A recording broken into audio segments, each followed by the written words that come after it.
Well, thank you for joining us. My name is Jeremy Wilstein. I'm a buyer's consultant for the Wilstein Team here at Keller Williams Real Estate in beautiful Park City, Utah. And I'm joined by my colleague, Dean DeLeone, who is also a buyer's agent on our team. And we've been getting asked a number of questions, frankly, quite frequently in regards to what's happening with the market, what's happening with rentals, what's happening with the schools during all this, during the COVID pandemic. So we decided to put this presentation together to chat a little bit about some of these frequently asked questions that we're getting. Thank you for the introduction, Jeremy. And yeah, exactly that. I mean, no matter where you go, whether you're talking to clients or a friend or a family at a party, everybody wants to know what's going on with the Park City market. We figured this would be a perfect opportunity to inform our audience on what we're seeing and what's going on here in Park City. If you're not here, we want to be your reporter on the ground and give you an update. Yeah, and who would have guessed? I mean, we're what, 6-7 months, Dean, into the pandemic, and March, when the ski resorts were closing down, all the restaurants were closing down, the future was quite uncertain. And frankly, I'm still not sure how the pandemic's gonna come to a close. But I'm shocked I'm sitting here and never expected to have the real estate boom that we are experiencing here, as the main culprit is people are escaping these high density areas, these big cities. And with the pandemic, people realized that they can work from home, and companies switched how their employees can work. So we are seeing many people moving here in order to get to a lower density, safer area with the COVID pandemic. So, and what we're going to do right now is we're going to share some sales numbers with you when it comes to single family homes, lots, and condominiums. And we're going to do something quite interesting. We're going to look at what we're calling COVID period. The COVID period is this year, from March 1st, we decided to do through September 26, 2020. And then what we did is we compared that same time period to 2019 in order to tease out some trends, see what's happening in the market. So this graph here, you'll see home sales in 2019. We had 686 closed sales. Now we look over at 2020, and already we've had 808 closed home sales. So what's that, about 122 more sales? And look at that red number, Dean. We have 372 homes pending right now. Yeah, properties are moving very quickly. We kind of projected this. If our audience, our loyal audience, remembers, we did a roundtable early on, and we're projecting that probably a lot of single family homes are going to start selling just because people wanted to move into Park City, be in the mountains in a safe area. Everything Jeremy alluded to just a couple minutes ago here. And here's the results. We're definitely seeing a lot of people or single family homes moving quicker. 686 to 808 with 372. So what we could reasonably expect the majority of those to close within the next month or two. And then at that point, we're going to be over 1,000 single family homes sold. That's a big number in itself, but also a big difference from what we saw last year. Yep. So now we'll take a look at what's happening with condominiums. So again, we've got the same time period here. 2019, we had 544 closed sales. This year, 556 closed sales. So, not a big jump when it comes to closed sales. Mind you, we sell most of our condos from November, maybe beginning of December through end of March, April. That's when more people are here skiing, and that's when the majority of the condos are sold. But we had a pretty similar number. But again, look at that red number, Dean, 364 pending. So that could potentially push us up, getting close to that 4-digit number in terms of condo sales. Yeah, I would say early on in the pandemic, the March, April months, having a lot of conversations with clients that were interested in purchasing a condo or a townhome for investment purposes. They wanted to rent it out. We saw a lot of pushback at that point because there was a lot of uncertainty, rightfully so. The ski season had been shut down just a month prior, and there was no clear path as far as what the future holds with the coronavirus. So it's a little bit of uncertainty for new buyers or investors that want to purchase more properties here in town.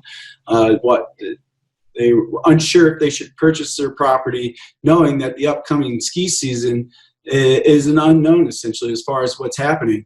But I think we saw, well, obviously, again, the pending 364, which matches similar numbers to what the single-family homes are at now. We've caught up. We've caught up with the condos, and the reason for that is likely has a lot to do with our busy summer. One of the busier summers that we've ever had here in Park City. Speaking of property managers, even if all you have to do is drive around town to see that we're bustling here in Park City, which has to do with the fact that, it's safe to be outdoors. That's what everybody's being told. You have to quarantine, but if you're going to do something, keep your distance and be outdoors. And that's what Park City is all about, the outdoor lifestyle. Yeah, no, it's great. And, this summer is one of the busier summers I can remember. And people are just getting out on the trails. People are getting outside and enjoying themselves. So now let's take a look at land sales. Look at that. In 2019, we had 272 closed sales. We have already had 451 closed lot sales with 191 pending. I mean, that's incredible, those numbers there, because we don't have a ton of land available. We do have development parcels outside the city limits, but to see such a big jump in land, and I think it's attributed to people desiring space. We had especially higher acreage properties. They cannot stay on the shelves. They are going, properties that have been on the market for a couple of years without the sale have sold this summer because people want their space, and they're prioritizing the health of their family over pretty much everything right now. So that's what we're seeing. That's a snapshot of what we're seeing in what we're calling our COVID sales performance. And again, who would have thought that 6-7 months later we're reporting these numbers when there was so much uncertainty as the ski season was coming to a close prematurely last season. So that's a little bit about what's going on with the sales. Now, Dean, what other questions have we been getting asked around town? We have had record-breaking. Many property management companies have said this is the busiest summer that they have seen. Yeah. Why are we seeing that? It's been interesting. I grew up here. I've been selling real estate here for 10 years. And, we'd always tell people you make the bulk of your money in rentals from, frankly, December through maybe April.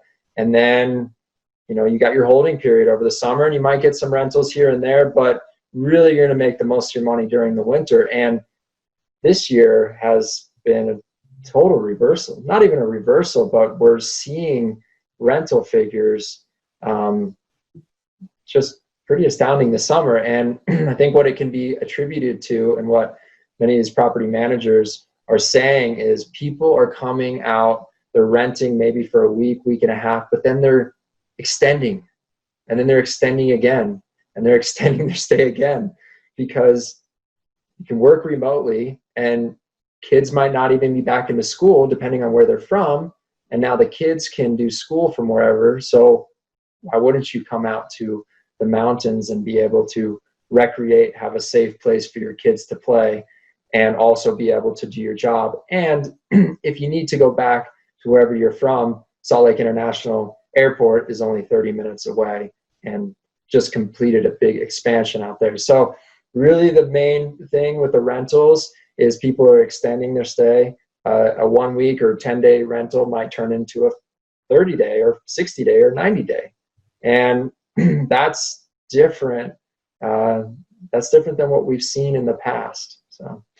Yeah, I think it's interesting that you say that. I was talking to Cooper's Luxury Home Collection, a property management company here in town, and trying to just get a feel before we did this as far as what their different perspectives are, what's happening. And he gave me a very simple example where he said he has a property where last year that property generated $50,000 through the entire year.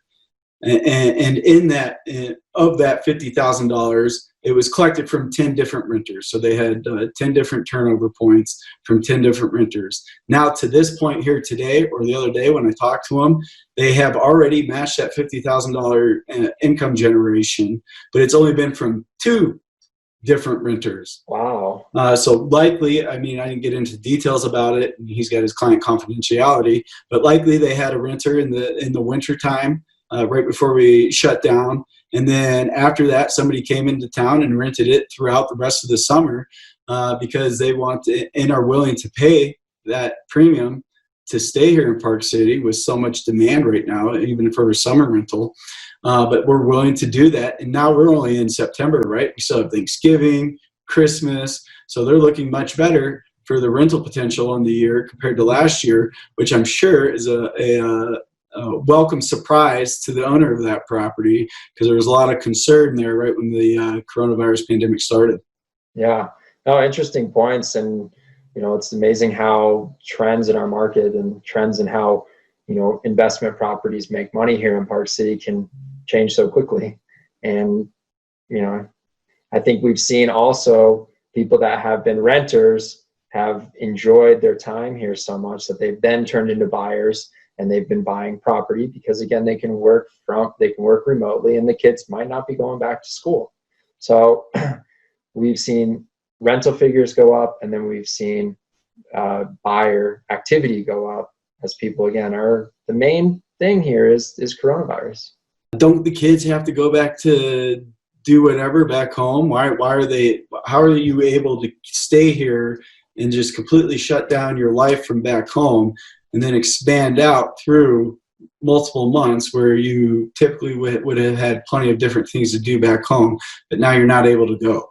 Again, I think it relates back to our technology and being able to do things remotely. And, the kids, again, if the kids don't need to go back, they might be taking classes online, or the family has decided to move here and enroll their kids into school here in our Park City School District. And, the interesting thing is, I was looking up some stats because a number of people from different sources have mentioned it to me. And I know you had mentioned this as well.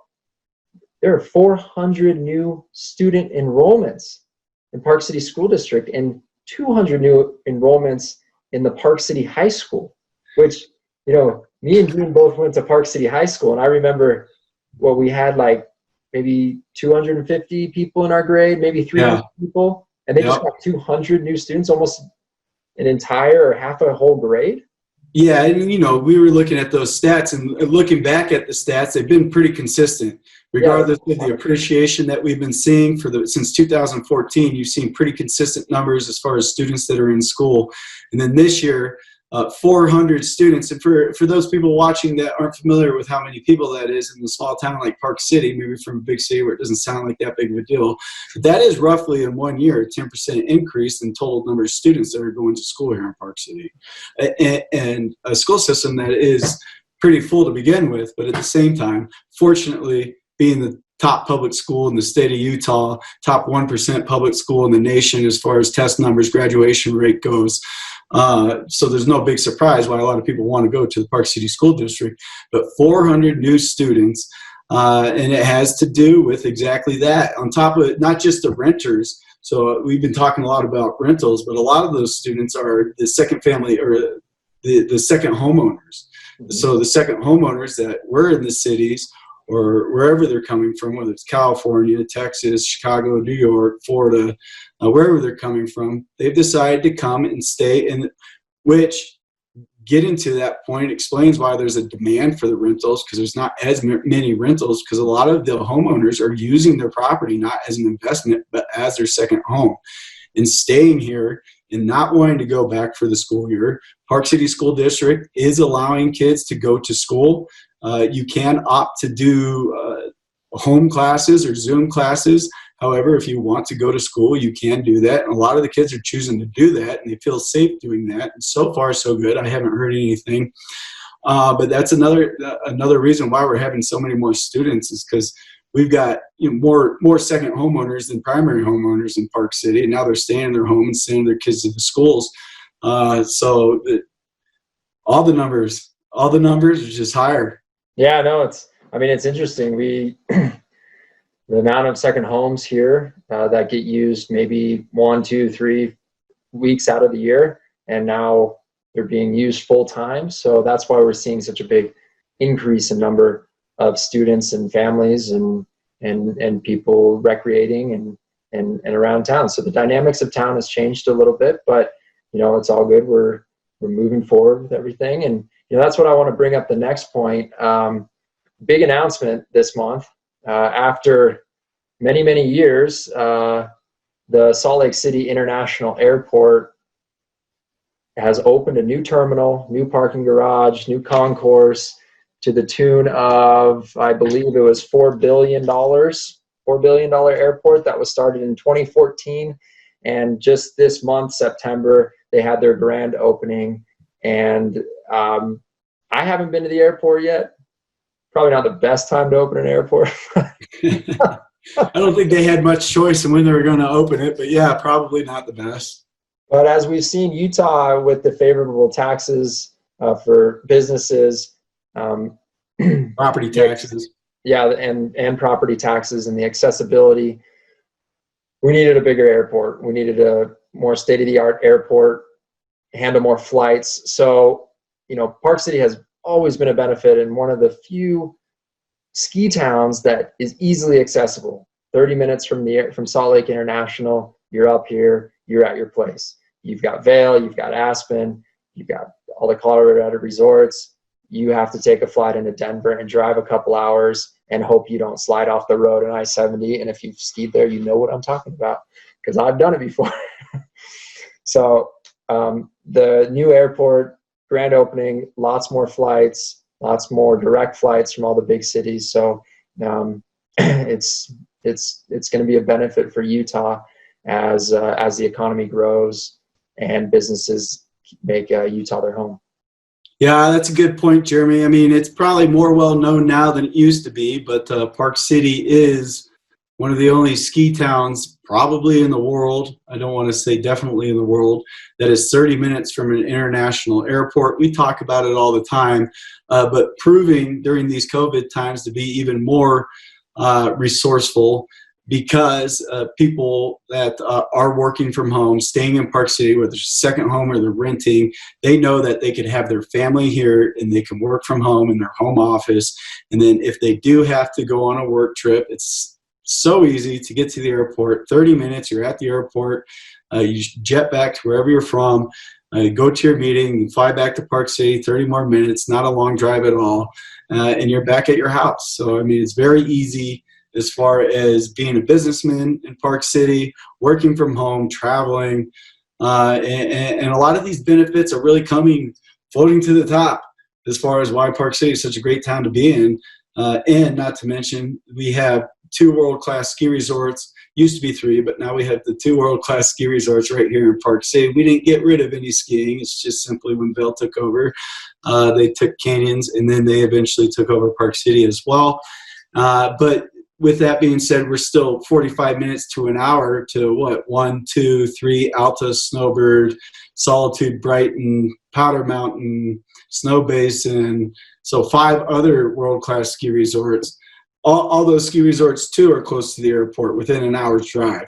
Yeah. The accessibility here is awesome. So, just another benefit of why people call Park City home. That's why we live here. So I want to cover one last stat that we thought was very interesting. We were looking again at those COVID dates that we covered earlier, and we decided to look at, what's been selling, and we decided to look at $5 million plus properties, high-end real estate. So we've noticed a lot of luxury homes that have been on the market for a while have now been selling. So, just in 2019, we had 24 closed sales of $5+ million, 24 closed sales. Right now, during that same time period here in 2020, we've had 44 $5+ million homes, condos that have sold. And we have 28 pending properties over 5 million. So we could already double. We've already doubled it, and we could potentially triple it with our pending properties of $5+ million homes. So, and breaking down even higher, in 2019, we had 2 $10 million plus sales. Already in 2020, we've had 7 $10 million plus sales, and we currently have 3 $10 million plus pending properties. So the high-end real estate is also selling the uber high-end. So interesting stats. And, we want to leave you with that tidbit. And, just as a general sense, just an idea of what's kind of happening in the market. And we can report on different price points, but we found that very interesting. Well, after looking at these numbers, Jeremy, it's clear that the market is very busy. What are you doing to actually get the property for your client? I mean, if we're having this many properties sell, there's obviously a lot of competition out there that we're dealing with. How are you finding success in getting these properties or getting your buyers the properties that they want and are happy with?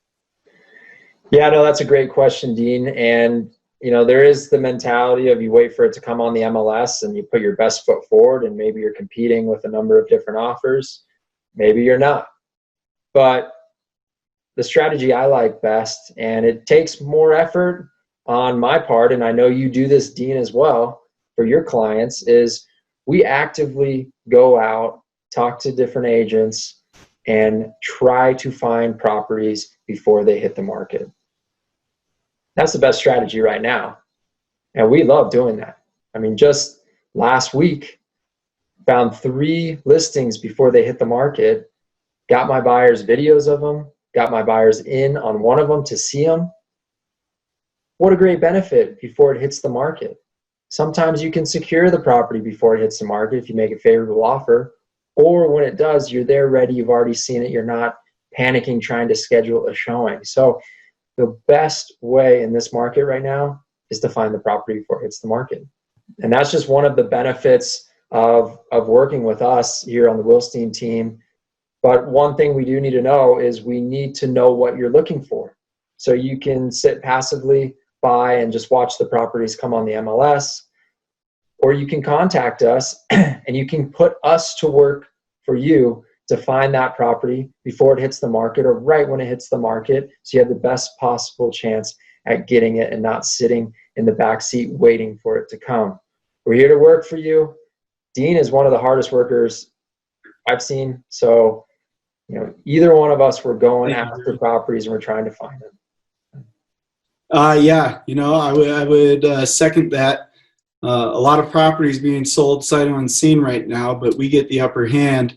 Instead of being a sight unseen, especially in a multiple offer situation where we go access the property, take a video. So not only are we accessing the property and the seller knows that we've been in the property and have seen the property, but we're taking a video, and it gives our buyers a much better feeling for what the layout is.